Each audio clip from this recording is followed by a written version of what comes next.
if you're like most traders, you're probably looking for a strategy that can help you maximize your profits while minimizing your risk. And let's face it, that's easier said than done. But what if I told you that I found a trading strategy that can do just that? A strategy that can help you achieve minimal risk and maximize reward. Just take a look at these backtesting results. I tested this strategy on the prices of Bitcoin, Ethereum, and Dogecoin in a 3-minute time frame.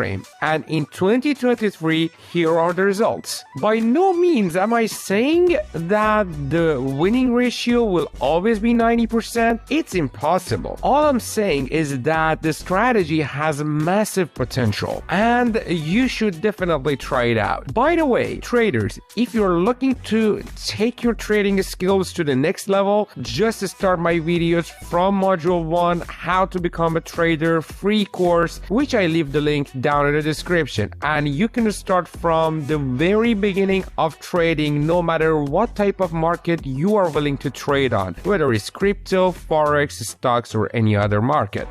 Okay, now let's get back to our trading strategy. This strategy works super well in the cryptocurrency market. The best time frames are 1, 3, 5, and 15 minutes. The setup includes 3 TradingView indicators. Let's add them one by one. The first one is called Zones Detector by this amazing programmer slash trader. Thanks to him, by the way. The main function of this tool is to identify supply and demand zones in the market. However, we won't need that for our strategy. So access the indicator settings and disable the zones in the style section. As you can probably notice, these buy and sell signals are much different from signals issued by a regular indicator. A regular buy and sell indicator like a super trend or a chandelier exit. This means that after a signal to buy, there will always be a signal to sell. So if you, for example, miss the signal, you will have to wait for a new one, which might appear when the trend is over. This indicator, on the other hand, can issue a lot of buys or sell signals in a row, which could be an advantage. For the second indicator, we will add a script called the mean reversion channel, which I talked about it previously in my previous videos, which you can just check them out. This indicator helps to identify strong and weak overbought and oversold levels. It consists of the channel, the mean reversion line, and the support and resistance lines. We will need to make some slight adjustments to the settings. So open the inputs and change the outer channel size multiplier from 20415 to 2. Then hide some lines in the style section.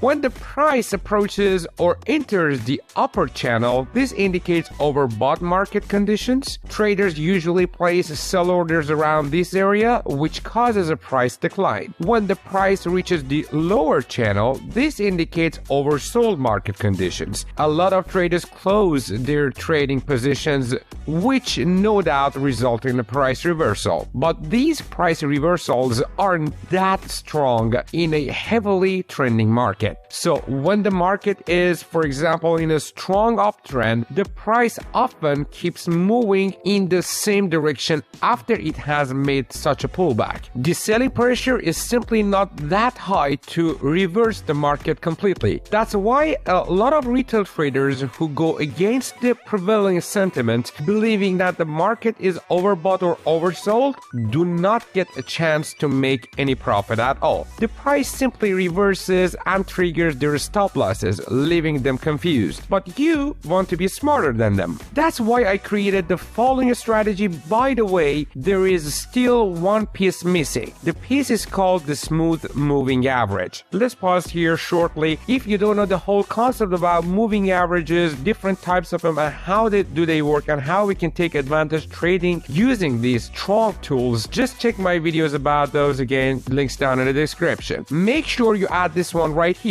Its length will be set to 200.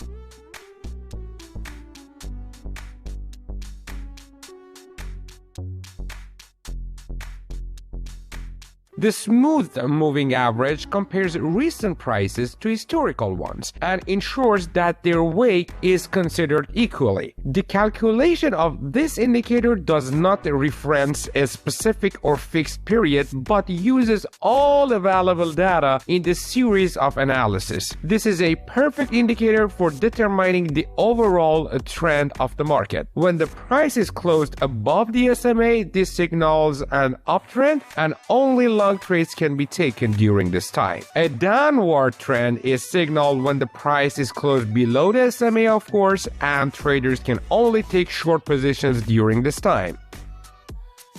So how exactly should we use these indicators to find sniper entries? Here is the exact strategy. For a buy signal to be confirmed, first, the price and the channel must both be above the SMA. Second, the price must pull back into the lower channel. Third, right after the pullback, the indicator must print a signal to buy. This is the final confirmation. Then open a long trade and set the stop loss below the recent swing low, and afterwards finally target 2 times the risk. What you really want to do to increase the efficiency of your trades, trail your stop loss and put it on your entry level when you have made a quarter of the profit. For example, if you risk 2% of your account balance per trade to target 4% profit, the quarter will be 1%. That's how easy it is. Once you've reached the quarter profit or just above, adjust the stop loss to secure the trade.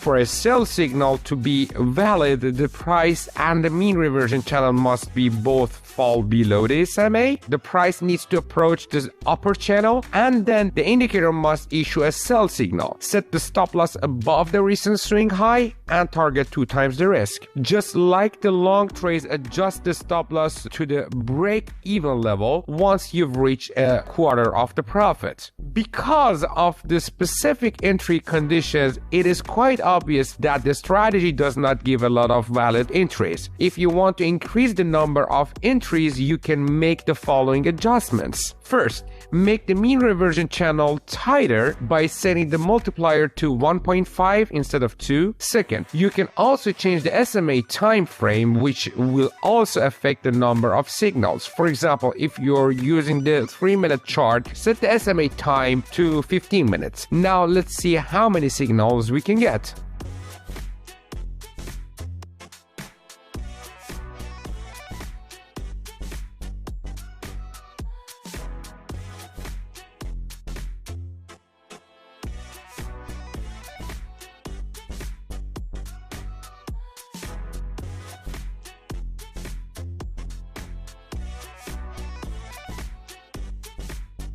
Obviously, these changes will lower the accuracy a little bit of your trading strategy, but you can fix that by adding a volume or secondary confirmation indicator to the chart. If you're looking for a good confirmation indicator, check this playlist here and you'll probably find plenty of them.